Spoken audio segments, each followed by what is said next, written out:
So when you think of strength, what do you think of? Do you think about someone that's at the gym repping 500 pounds 1,000 times? Maybe you think about Arnold getting to the chopper. Sorry, I shouldn't have done that. Anyway. Maybe there's someone in your life that's shown strength in a different way. Maybe someone stood up for you when you were being beat down. Maybe a family member that stood by you in a really hard time in your life. Whoever it is, or whatever the context, we all have a picture of strength when we hear the word. But there's one thing about strength, no matter how you see it, that rings true. And that's, there's a piece to it that always parallels. And that's endurance. That guy in the gym, if he doesn't work at it, if he doesn't have endurance and keep going through the pain, he's not going to get any stronger. If Arnold didn't get to the chopper, pretty sure no one would be quoting it all the time. And that person in your life that stood by you, if they didn't endure and stay by your side, hold their ground for you in that time, it might not look like strength, but abandonment. So I love CrossFit. For those of you that know me, you know I love CrossFit. But in this time of not being able to go to the gym, having to work at home, I've lost strength. Because I didn't endure, because I didn't push through, because I let this whole being at home thing get the best of me, I've lost strength. It's only by endurance that strength sustains and grows. But no one can endure on their own forever, right? I've seen firsthand how without my coach at the gym pushing me, helping me, leading me, I lose that endurance. And because of that, there's a loss of strength. As we dive back into Haggai today, we're going to get to see what true strength looks like, how we can endure in the only way that's possible to endure. And even when things seem bleak, we know we can make it because of Him who gives us the strength. Let's go ahead and pray. God, thank you again for another time of opening your word into Haggai. God, I pray that as we go through these passages, Lord, that we would see where true strength comes from. God, that we would see that it's only by you and through you that we can accomplish anything, that we can do anything, Lord. It's through you that we're able to get the work done. Just love you and praise you in Jesus' name. Amen. So just a real quick recap. Within Haggai, we're not going to go through all of it because if you've been watching any of these videos, you've heard it 1,000 times. But we have these people that come back, the remnant come back, temple's destroyed. They are focusing on themselves. God says, hey, through Haggai, what about this temple? What about, this representation of my relationship with you? And they go, oh man, God, we're so sorry. And they get to work, right? God says, I'm with you. They get to work. And then last week we saw, or I guess it was 2 weeks ago now because we had Easter. 2 weeks ago we saw that the older generation, the elders that saw the former glory of the temple, they were distraught. They were sad because of what this new temple was turning out to be. It wasn't the same glorious thing that it once looked like, which brings us into our passages for today, our verses for today. So please grab your Bible and open up to Haggai 2. And we're going to look at verses 4 and 5.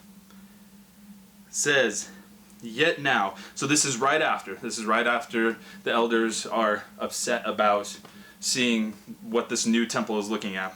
It says, yet now, be strong, O Zerubbabel, declares the Lord. Be strong, O Joshua, son of Jehozadak, the high priest. Be strong, all you people of the land, declares the Lord.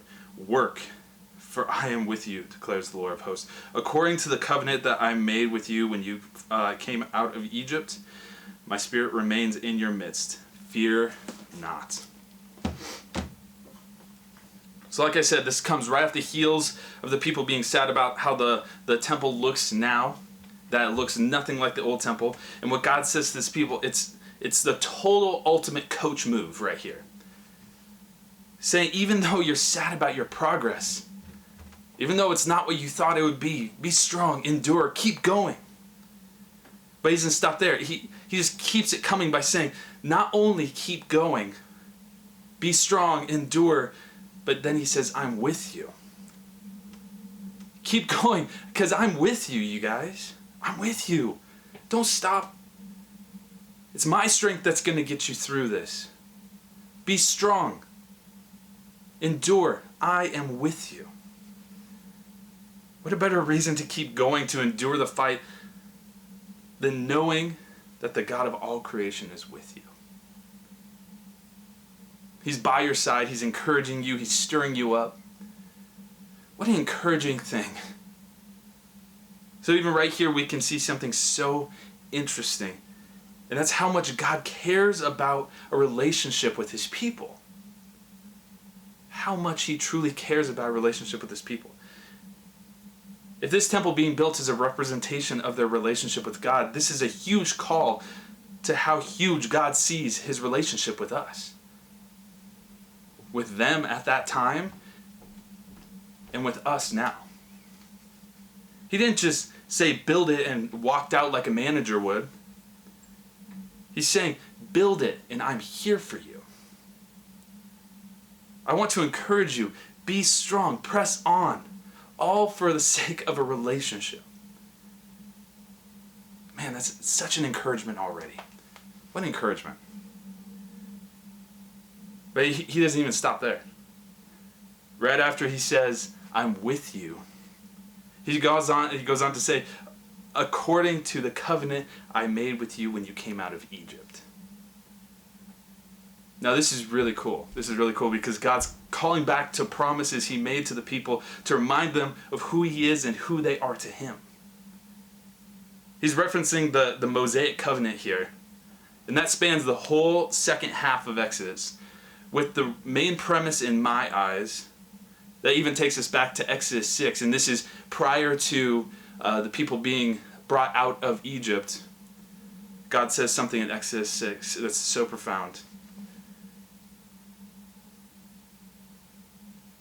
He says that he will be their God and they will be his people. So it's bringing everything into play right here. We're seeing like the purpose. That God is their God and they are his people.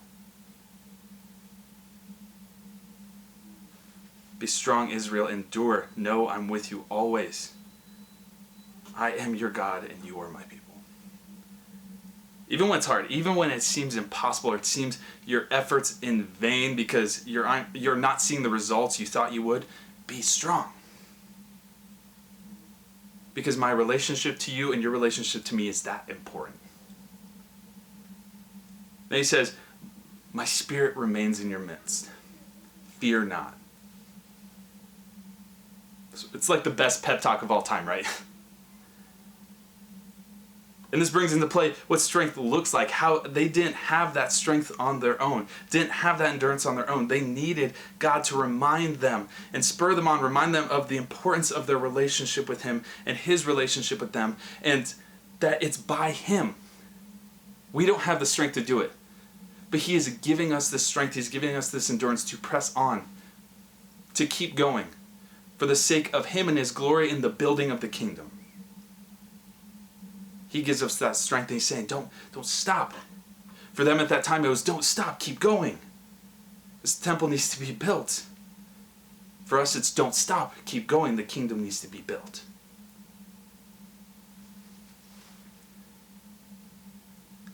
So what should this point us to today? Here and now, when thinking about this strength and endurance, talking about our relationship with God, I think it's incredible. This is an incredible look of how we should think through our relationship with him. He spurs us on to be closer to him. It's only by his supernatural strength we can endure and press on every day for all the sake of being closer to him and him closer to us. And us going and taking that and continuing to build the kingdom for him and his glory. I think sometimes we look at our relationship with God and think, wow, that's not what it used to look like. And we might start to fade. We might start to lose that endurance because we're thinking, it's not the same. doesn't look the same, right? I'm not as close to him. Might stop enduring because we're missing sight of the end game, and he's saying the same thing to us. Be strong, endure. Those people saw it at that time and saw the temple. Oh man, it's not the same. He's like, no. Keep going. Endure. Because this is important. And we're seeing the same thing with us, right? No. Keep going. Endure. This is important. My relationship with you is the most important thing. And then you taking my good news and sharing it with other people. That's it. Right? It's the building blocks of us even being here on this earth. Press on. This is the most important thing. Keep going. I'm with you. Fear not. We can see all around us that strength can fade. Endurance fails. A lot of times it feels like we're failing in so many ways because our strength is failing, our endurance has waned. The key to this is the hour in it. Hour. Because by our strength, we will always fail. By our strength, we will always fade. He's the only one with the true strength that always endures and never fades.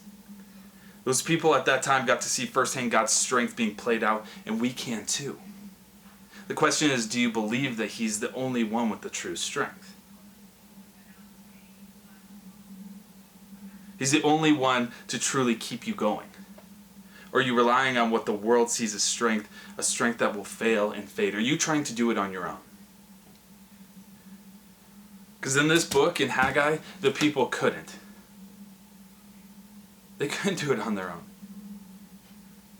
They needed God. They needed his strength. That stirring up of their spirit. They needed that encouragement.